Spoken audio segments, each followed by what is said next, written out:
Hello, and welcome to the first episode of my PreMed Playbook series. My name is Frederic. I will be a M1 first-year medical student coming this summer, fall. This is a little bit about me on the next slide.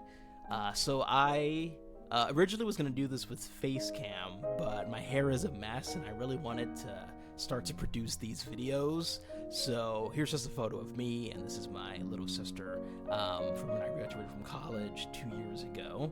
But anyway, I am wrapping up my medical school application cycle for the 2024-2025 cycle, and I had a lot of success, so I wanted to do this series to give advice and pointers and what I did for my primary, secondary, and interview parts of the application cycle for med school. So a little bit about myself. I would consider myself to be a low stat or on the lower end of middling stats for applicants. So I had a 507 MCAT, which isn't the worst, but this is not definitely what I was aiming for. I'm gonna be honest, when I left, I retook the MCAT, and when I left out of the building for the second one, I really thought I got like a 515, so this was very humbling.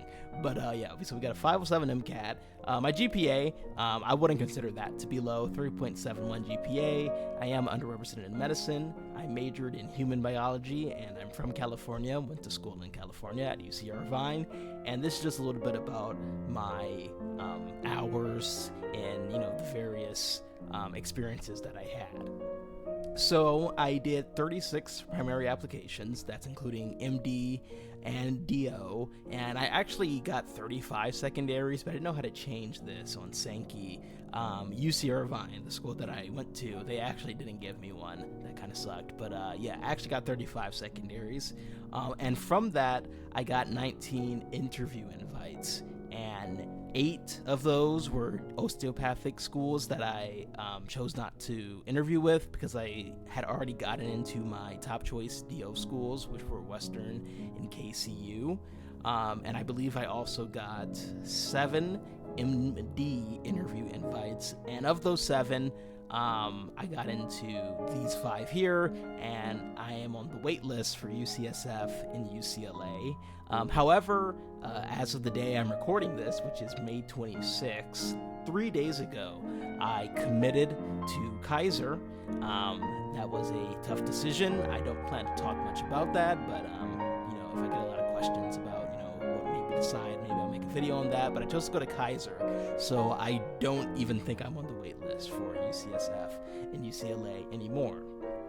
But this is a little bit about me and what my application cycle looked like.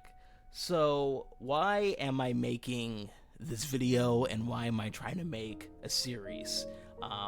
The reason I'm doing this is because I just genuinely want to help you guys, people who are applying to med school, and these can be low stat applicants, high stats, everything in between.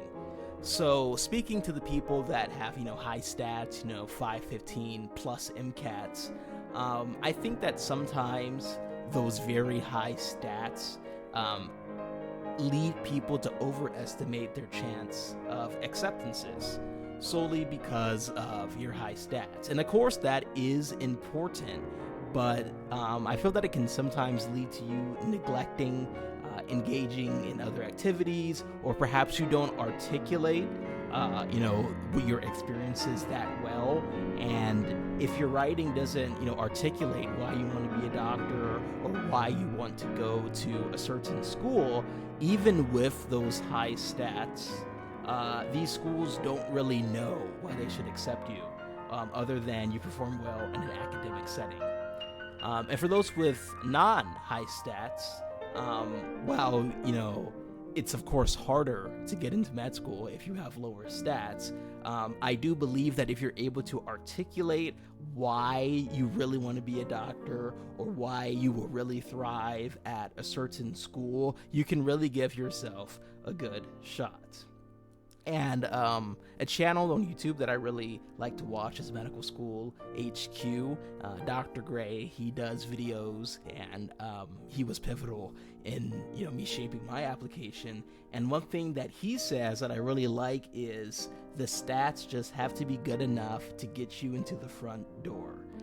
So your activities and the way your application portrays you is what ultimately is going to get you that interview and ultimately that acceptance. So with this series, I'm not going to be going over, MCAT prep or something like that, but I am going to be going over the writing portions and the interview portion of the application. So what does that articulation look like? Well, it's all about medicine at the end of the day. I often see and hear applicants being super caught up about tying everything they do to medicine or talking exclusively about medicine or health-related subjects. So as I said, it is about medicine at the end of the day, but you don't want your application to just be medicine. I love medicine. This is what I do in medicine. Okay, like medicine is great. We hope that you love medicine. That's why you want to be a doctor. But there is definitely much more to you than that.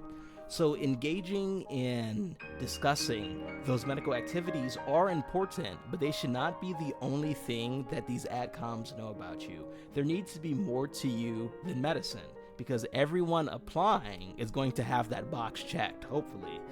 So we want to know other things about you as well. So moving on, I really want to focus on this concept of me, and me. In my opinion, this should be something that's always in your brain. And what I'm trying to say is that this application is about you. There are going to be thousands of applicants each cycle applying to these various med schools. And if I could only give one statement of advice, I would word it like this. If the name on your application could be swapped for someone else's, and the content of that application still holds mostly true, then your application is not unique enough. And when applying to, medical school amongst thousands of other highly qualified students for a school that has maybe 100 or less spots, then you need to have a unique application. And, that doesn't mean that you need to have some super unique experience like, oh, I was a medic in the military and I had a mission in Afghanistan. Like, sure, if you have that kind of experience, that would be amazing. But it's more so what you're talking about, like talking about a story, talking about what you felt, what you learned, those kind of, that way of going about writing is what adds that unique tone to it. If you are a medical assistant or perhaps a scribe, the more common experiences that people may have, what's important is the way you write. And you want to write in a way that showcases you. There will be tons of applicants who are also medical assistants, that were also scribes.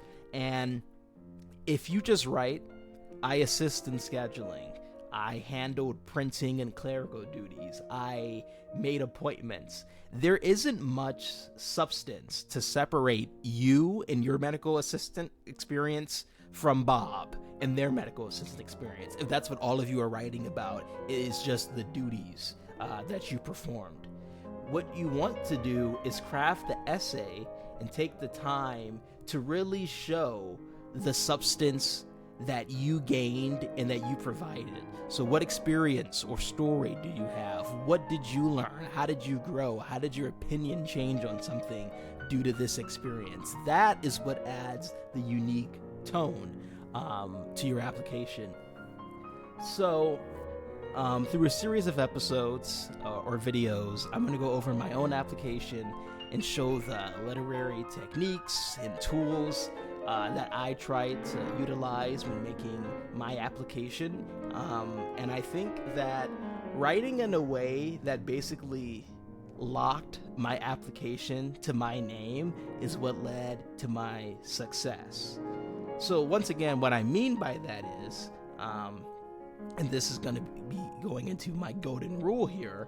Let's say hypothetically, your applications were printed out on paper, and the ADCOMs are reading, them in the office, and they drop on the floor, and they pick up a page, and it's someone's personal statement. I want the ADCOM to, read a random paragraph and say, "Oh, this is Yushan's essay." And the reason they'd be able to do that is because there is something in there that makes it mine. And that's really important when these, ADCOMs are reading essays from similar people. And to be honest, we are similar people. Most of us, are probably, we did good in class. We have similar experiences, things like that. Like, we want to be doctors, we love medicine. There isn't a whole lot in our experiences to separate us. So what we really want to hone in on are our personal experiences and things that make us unique, so that if something like this did happen, they could pick up your, personal statement and say, "Oh, this is Bob's personal statement." So as we wrap up, once again, I want to highlight, showcase yourself. There are many opportunities during the application cycle to show why you should be accepted into the school.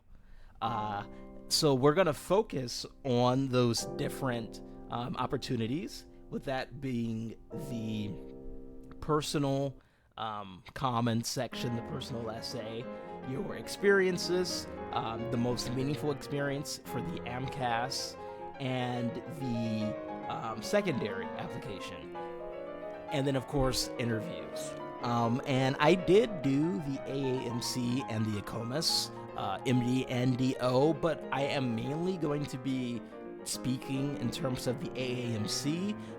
But for the most part, like all the character restrictions, they're about the same. I think the DO application, it's 100 less characters, if I'm not mistaken. But all these ideas I'm going to talk about, they translate to both the MD and the DO application. And this is just a little quote from a doctor, just to remind you all that you've got this as you enter on your medical school journey. So this is the end of the first episode.